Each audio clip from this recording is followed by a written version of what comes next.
auzubillahi minash shaitani rajim bismillahir rahmanir rahim assalamu alaikum wa rahmatullahi wa barakatuh. Adúpẹ́ fún Ọlọ́run ọba, gbogbo ẹ̀yin bàbá wa màmá wa, Ọlọ́run ọba kó bá wa máa gbàdúrà yín ní gbogbo ìgbà. Lórí ètò wa àyà Kùránì tá fẹ́ wò láàárọ̀ yìí ní ìtẹ̀síwájú, òun ni àyà ọlọ́gọ́rin àti méjìléníọgọ́rin 81 and 82. Quran Suratu Baqarah àyà verse 81 82, àyà mọ́kànlélọ́gọ́rin àti méjìléníọgọ́rin. Òun la fẹ́ yẹ̀wò ní àárọ̀ yìí. Ẹ jẹ́ kí a jọ kà ẹgbẹ́ Kùránì ládá tó wà ń bẹ̀, Ọlọ́run kó kọ sínú ṣẹ́rí wa. A'udhu billahi minash shaitanir rajim. Bala man kasaba sayyi'atan wa ahatat bihi khati'atuhu faulaika ashabun nari hum fiha khalidun. والذين آمنوا وعملوا الصالحات أولئك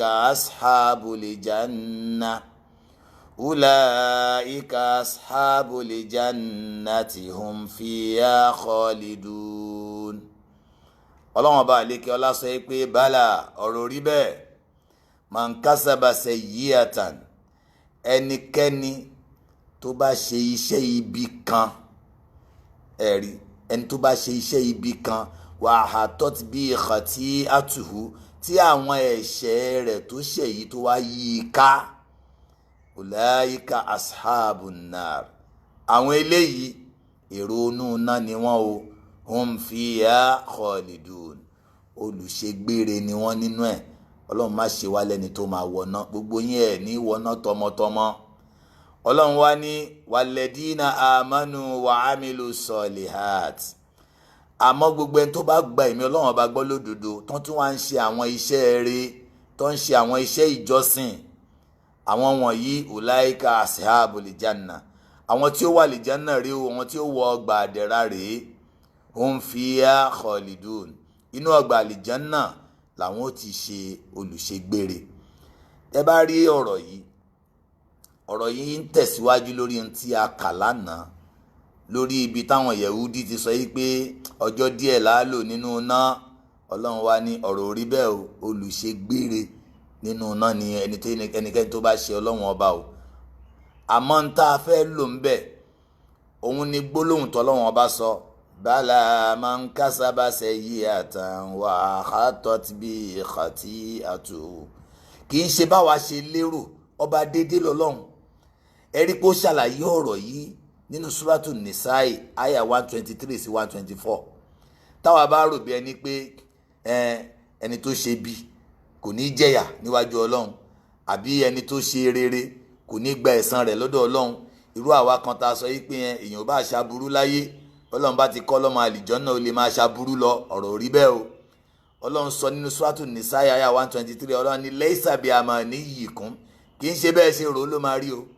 Ẹ wo bọ́lọ́run ṣe sọ̀rọ̀, laysa bi amaniyikum, kì í ṣe bẹ́ẹ̀ ṣe lérò ló máa rí o. Wala amaniyi ahlil kitab, kì í ṣe báwọn tá a fún ní tírà ṣe rò ó ló máa rí o, tí wọ́n rò bí ẹni pé èèyàn á ṣe nǹkan kan kò ní gbẹ̀san ẹ̀ lọ́dọ̀ Ọlọ́run. Ọlọ́run ní man ya'mal su'a, ẹni bá lè ṣe iṣẹ́ aburú kan yujza bihi, yóò gbẹ̀san iṣẹ́ aburú tó ṣe. Wala yajidi lahu min dunillahi waliyan wala nasira, kò wá ní rí gbàmígbà, kò ní rí ẹnìkan tí ó gbà á là lọ́dọ̀ Ọlọ́run, kò ní rí ẹnìkan tí ó gbà òun lẹ̀, kò sì ní rí olùrànlọ́wọ́ kan lẹ́yìn Ọlọ́run. Ọlọ́run ò sí lẹ́yìn alábòsí. Gbogbo ẹ̀yin tẹ́ ń sin lọ́hùn, ẹ má jáwọ́ nínú dáadáa tẹ́ ń ṣe, ẹ ní ṣe lásán látara pé Ọlọ́run ọba ẹlẹ́san ni. Ọlọ́run wá parí rẹ̀ nínú Suratu Nisa'i yẹn àyà 120. Ọlọ́run ní wa man ya'mal minas solihat, ẹni bá ṣe dáadáa, ó ṣiṣẹ́ rere, ń sòdodo, ń kírun lásìkò, ó sokùn ẹbí pọ̀, kò jàǹbá àdéhùn, kò bá tẹnìkan jẹ́, min zakarin aw unsa, kò bá àjọkùnrin kò bá àjọbìnrin, wa huwa mu'minun, tó bá ṣáà ti jẹ́ni tó gba ẹ̀mí Ọlọ́run ọba gbọ́, fa ulaika yadkhuluna al-janna, àwọn eléyìí ni ó wọ ọgbà àlìjánà, wala yuzlamuna nakira. Ọlọ́run ní mi ní ṣe àbòsí fún wọn bó tilẹ̀ hùn kó kéré mọ́.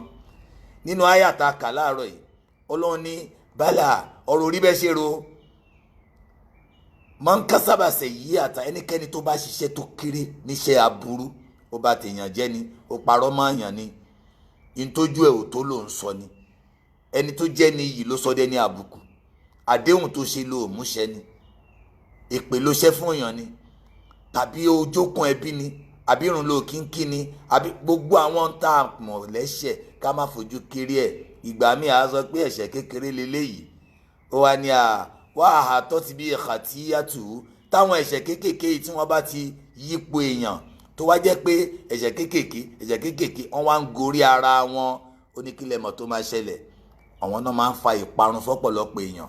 Tí wọ́n bá bẹ̀rẹ̀ látara ibi irọ́, tó bá ti ń parọ́ wàá jalè, tó bá ti ń parọ́ wàá ṣe ṣìnà, tó bá ti ń parọ́ wàá tọ̀yàn, tó bá ti ń irọ́ máa ń gbé ni lọ bí orí ibú ni. Ká má fojú kéré ẹ̀ṣẹ̀. Ànábì wa Muhammad sallallahu alayhi wa sallam nínú àdìsí kan tí Abdullahi ibn Mas'ud tó gbà wá, Ànábì ní iyyakum wa muhaqqarati zunub, ẹ ṣọ́ra pẹ̀lú àwọn ẹ̀ṣẹ̀ kéékèèké tẹ́ ẹ máa ń sọ pé ẹ̀ṣẹ̀ kéékèèké ni ẹ ṣọ́ra fún wọn. Ó nítorí pé táwọn ẹ̀ṣẹ̀ kéékèèké tí wọ́n bá kójọ tán fa innahunna yajtamina ala rajuli, tán bá ti lè kójọ sọ́dọ̀ ẹnikẹ́ni hatta yuhlikna tí tí wọ́n fi bà tiẹ̀ jẹ́. Àwọn ẹ̀ṣẹ̀ kéékèèké yìí wọ́n á máa kójọ tó ń fi bà tèèyàn jẹ́ ni. Ànábì sàlám sọ́nù àdìsí kan, ó ní kàmásálì qawm, ó dàbí àwọn kan ni nazalu bi ardi falat, tó ṣe pé wọ́n dé ilẹ̀ ibi tí wọ́n dé sí kò sí nǹkan kan ń bẹ̀, àmọ́ kí wọ́n tó mọ̀ wọ́n wá mú igi wá ní kankan, ó ní igi tẹ́lẹ̀ mú wá àti igi tẹ́lẹ̀ mú wá, ńgbọ́n wọn bá kójọ yóò padà dínà, wọ́n padà dáná. Ìtumọ̀ ẹ̀ ní pé bí ó fi ṣe àpèjúwe bí ẹ̀ṣẹ̀ kéékèèké bí ń ti ń wọ ìgbésí ayé àwọn èèyàn tí wọ́n fojú parẹ́. Ó ṣàdéhùn fún yàn, ó múṣẹ, àsìkò òrùn tó ó kí, wọ́n ní ó ka Kùránì ó ká, wọ́n ní ó gbàgbọ́ yé rẹ̀ ó gbọ́, àsìkárì tó ó ṣàṣìkìrí, gbogbo ọ̀rọ̀ tó yẹ kó o fi tẹ̀ láṣẹ Ọlọ́run bí tèèyàn ó ṣe bàjẹ́ ni. Ó ní mi ò ṣèbí ẹyọkan yẹn ni mo ṣe.